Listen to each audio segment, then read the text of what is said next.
India admits losses in Pakistan clashes. Full breakdown and what's next? Hey everyone, welcome back to the channel. If you've been following the news, you've probably seen the headlines India has officially admitted to suffering losses during recent clashes with Pakistan.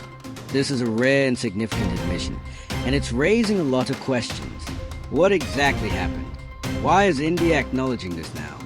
And most importantly, what does this mean for the future of India-Pakistan tensions? Let's dive deep into this story. आतंक पर भारत की कार्रवाई का साथ देने के बजाय पाकिस्तान ने भारत पर ही हमला करना शुरू कर दिया।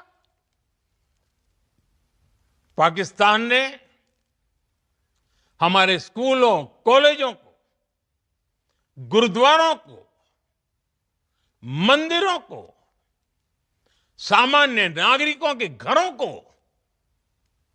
निशाना बनाया। पाकिस्तान ने हमारे सैन्य ठिकानों को निशाना बनाया। Section 1. What happened? First, let's break down the facts. Over the past few weeks, there have been multiple skirmishes along the line of control LOC in Kashmir. Both sides have accused each other of ceasefire violations, but this time, India's Defense Minister Rajnath Singh confirmed that Indian forces face casualties and material losses. भारतीय jet को पाकिस्तान पर हमले के परिणाम स्वरूप नीचे गिराया गया। नवीनतम ब्रेकिंग न्यूज, भारत ने पाकिस्तान पर हमले में अपना जगुआर जेट खो दिया है। पाकिस्तानी जेट अपने हवाई क्षेत्र में संचालन करते समय भारतीय जगुआर जेट को मार गिराया। भारत ने पाकिस्तान में 3 स्थानों को लक्षित करते हुए अपने जेट से मिसाइल हमले किए। हालांकि सभी जेट सफलतापूर्वक भागने में सक्षम नहीं थे और पाकिस्तान ने भारतीय जगुआर जेट को मार गिराया। स्थिति तनावपूर्ण बनी हुई है और कुछ भी हो सकता है। भारत के जेट वर्तमान में हवा में है। दुर्भाग्यवश भारत ने अपना जगुआर जेट खो दिया है। भारत ने Pakistan On May 7th night, Pakistan responded to that by firing drones and allegedly missiles at 15 Indian military targets. Udhampur में भी बम फटा। उधमपुर एयरफोर्स पे, एयरफोर्स के पास। A release of stress for many in Pakistan. Across the nation, there's an air of celebration. People were preparing to hunker down and buy essentials due to a looming war. This is unusual because, in the past, India has either denied or downplayed such claims by Pakistan. For example, after the 2019 Balakot airstrikes, India claimed major success while Pakistan denied losses.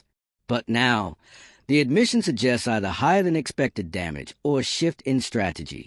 Was this a major clash? Were there covert operations?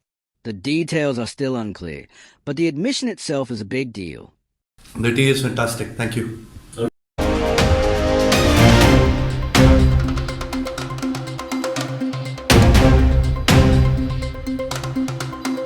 Section 2. Why is India admitting this now? So why is India openly acknowledging losses this time? There are a few possible reasons. 1. Transparency and public trust. After years of denying losses, this could be an attempt to build credibility with the public and media. 2. Preparing for escalation. Some experts suggest India may be setting the stage for a stronger response, justifying future actions. 3. International pressure, with the US, China, and UN monitoring Kashmir. Admitting some losses may help India control the narrative before Pakistan spins it. But here's the thing: if India is admitting losses, does that mean Pakistan inflicted more damage than usual? Or is India trying to appear more mature in handling conflicts? Let me know your theories in the comments.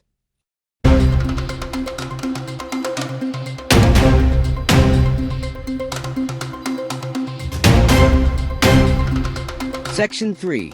What happens next? Now, the million-dollar question: where do we go from here? Both nations are nuclear armed, and any escalation is dangerous. Here are 3 possible scenarios. 1. De-escalation.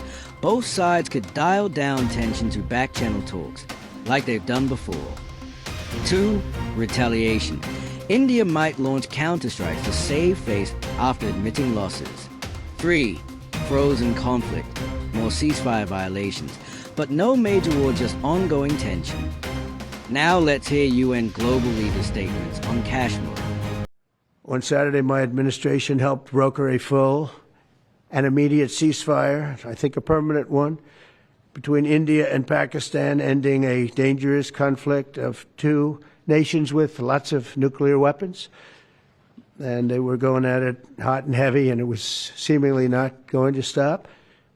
And I'm very proud to let you know that the leadership of India and Pakistan was unwavering, powerful, but unwavering in both cases, and having these, they really were, from the standpoint of having the strength and the wisdom and fortitude to fully know and to understand the gravity of the situation.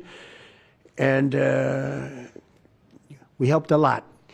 And we helped also with trade. I said, come on, we're going to do a lot of trade with you guys. Let's stop it.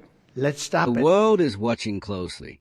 The U.S., China, and even Russia have strategic interests in South Asia. Will they mediate or stay silent? Only time will tell. Closing and call to action. So what do you think? Is this admission a sign of India's confidence or a red flag for bigger conflict ahead? Drop your thought below. And if you found this breakdown useful, smash the like button, share with friends, and subscribe for more geopolitical deep dives. See you in the next one.